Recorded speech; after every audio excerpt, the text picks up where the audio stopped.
This is Mary Uncensored. Um, this is me when I'm writing. This is what I look like. I have usually, if it's in the morning, I have a book-related cup. If it's in the afternoon or evening, I have a wine glass. And I'm always just casual. My hair's unkept, no jewelry, no makeup, and usually in a pub or wine-related t-shirt, sweatshirt, whatever, or grandkid sweatshirt, you know, a Nana sweatshirt. So anyway, this is my journey from start to finish. Well, not finished because I'm not done yet, but I've always wanted to write. I started when I was young and I wrote the worst drivel ever. And so, of course, then I got married and while the kids were young, I was a stay-at-home mom. There were 3 of them, and so I dragged them to the library to get books, and I would get my favorite, which was Kathleen E. Woodiwiss, Joanna Lindsay, Heather Graham, the series One Road East, One Road West. So you'd think I'd write historicals, and I don't. I have no desire to write historicals. I love to read them, but I don't want to write them. I read a lot of I shouldn't say I never want to write them. I did decide I could write one back when the kids were young. I had my typewriter, I did my research, and I wrote 100 pages of the worst. Oh, so terrible. Grammar and things like that are not my strong suit. It was just terrible, and it was all show or tell. I think it was head hopping. I mean, it was terrible. And then when I got divorced, I have no idea where that went. So probably a good thing. And so anyway, I, got remarried, and my husband had 3 kids, and we were busy raising a family, and we were the Brady Bunch without Alice. We really needed Alice. I would love to have Alice because I needed, I just needed Alice. So anyway, I started to write again when I worked at the phone company, and I wrote this book called Diamond Affair, and I started, I had no clue. I had no clue there was anything called, or I didn't know they had writing groups. I didn't know that they had anything for writing. I didn't know they had Romance Writers of America, nothing. So I wrote this book and I started, sending out, I Googled how, or whatever Google was at the time, it was before Google, and I researched where to, how to query a letter, how to do query letters and send it to agents. Most of them goes, this is the wrong agent for you. We don't do stuff like that. I finally found this publisher, so excited, and they accepted me, and they, took my book, and at the first one, it was called Diamond Affair, and I was so excited. This is it. It's the only one I have left, and it's kind of glary in here, but this is, I don't even know if you can see it, but anyway, that was my first book, and it gave me the courage to retire and write, and basically they were shysters.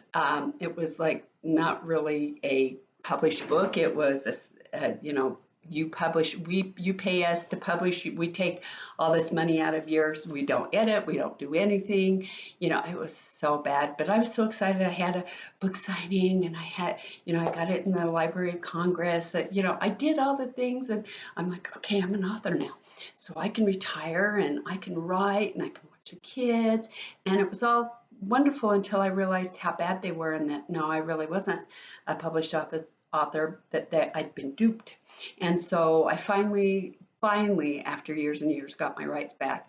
And so but anyway, it still gave me the courage to go on and write. So the next book I wrote was called Peekaboo. And it was like 126,000 pages, or not pages, words. And I found a publisher in Canada, and they wanted it, but I had to cut it down 20,000 words. Now, that was hard, but I did it, and anyway, they published it, and I don't have a book of it. I have a poster that has a picture of it, but it's the middle one, Peekaboo, and it had this. It's about a stalker who sends notes. So apparently, those little block things are supposed to be sticky notes.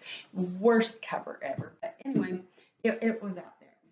So anyway, after that, I did get my, it was published and it was out there. And the problem was everybody would put in peekaboo and they'd come up with a gazillion peekaboo books, mostly for 3 and under. And so then anyway, I had been writing, and I had written a chick magnet. And I got the idea from my son because he would take his nephew to the grocery store because he was a chick magnet. And he is now married with kids of his own, and Marcus is about to graduate. So anyway, that was a long time ago. Diamond Affair, before the first one that with the Shyster, I published that. That was in 2004. And so anyway, so Peekaboo was still at the publisher. And I believe they're in Canada. It was called Champagne, and they're still around. It was a small publisher. But anyway, so then I wrote 3 more books. I wrote Chick Magnet, Romance Misconceptions, and Classic Murders, Mr. Romance. And those 3 got contracted with a publishing house called Triskelion. And I was so excited because they were, a good house. I got, by then I had found out, let me backtrack a little bit. After I had done the Diamond Affair, I found the Utah chapter of Romance Writers of America and realized the error of my ways. And, so I started doing things, a little bit more traditionally, and that's how I found Champagne. And so anyway, Triskelion was, I don't know what they call a approved publisher, so that you could get what they call PAN, Published Author Network. So I was a provisioned PAN member because I had these 3 books contracted. The problem was they went bankrupt and went under. So of course, then my books never got published. I got the rights back, and I ended up publishing them with a smaller publisher called Bookstrand. And so I had, with Bookstrand, I had the Classic Murder, Mr. Romance. I had a Chick Magnet, and Romance and Misconceptions, and I also got my rights back for Peekaboo, and they had me change the name, and now it's called Watching Jenny. And so I had all new covers with that, and I was fine with that. I didn't make any money or anything. And then I started writing my Beckett series. With the Beckett series, the first one I did was Disappear. And I'm going to show you covers in a minute, but right now I'm just kind of giving you a background on it. So the chronological order of my books. So anyway, so I had 4 at Bookstrand, and I decided, I had taken and went to some classes and not classes, workshops and things about self-publishing, and I decided to try that route with some of my newer books. So my Beckett series, I did shop around and try to get, an agent and everything, and had my books for a while, and that fell through. And so anyway, I went the self-publishing route. And so Disappear was the first one to come out. It was originally called The Bridge, and I would tell you why. It was a documentary that gave me the idea. And so anyway, it ended up being a series because, Tyler Beckett had all of these brothers and sisters, and then of course the elders, the parents, they called the elders. So anyway, I went ahead and did self-publishing on that, and I did, the first one I did was Disappear, and then shortly after that, I already had, when I was ready to self-publish, I had the first 3 done, which was Disappear, Innocent, and Quiet. And so then I did Innocent. And this is the second book cover that I've had. I didn't really like the first ones, and so we've redone them. And my cover artist is named Sherry McGathy. I'm not sure how you say her last name. She's a great cover artist. And then here is Quiet. So those 3 came out. And then after those 3, that's all I really planned to do was the first 3, even though I had 3 other siblings, but it left it open in case I wanted to. And what I did after that was I wrote 3 Brides in a Dress. And so Three Brides in a Dress came out. It was originally called Three Weddings in a Dress, and then I changed it to Three Brides in a Dress. And by now, with my indie publishers, you know, because of my bad experience with Diamond Affair, I actually found a friend who edited for the state, and so she's edited all my self-publishing books. They go through my critique partner. I read them through, then I go through my critique partners, and then sometimes I have one, sometimes I have more than that, and then they go through my friend Junie, who edits them for grammar and everything.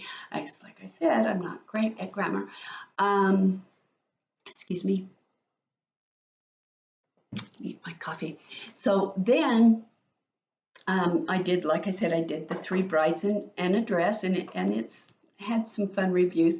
And then I had to do a book that I had a friend who, I had a couple of friends. I have had more than a couple of friends pass away from cancer, but my two friends passed away from ovarian cancer. So some of my experiences I put into this book. It's called Four Sisters. The Four Sisters have nothing to do with my friends.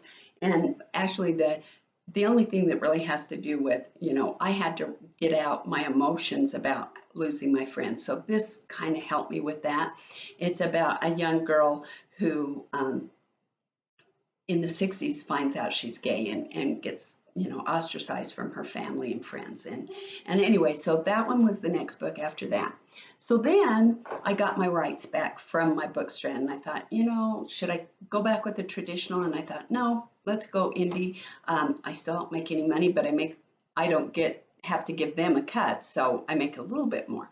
So I got my rights back for Chick Magnet, and this is my new cover for Chick Magnet with my indie. It's a great cover by Sherry.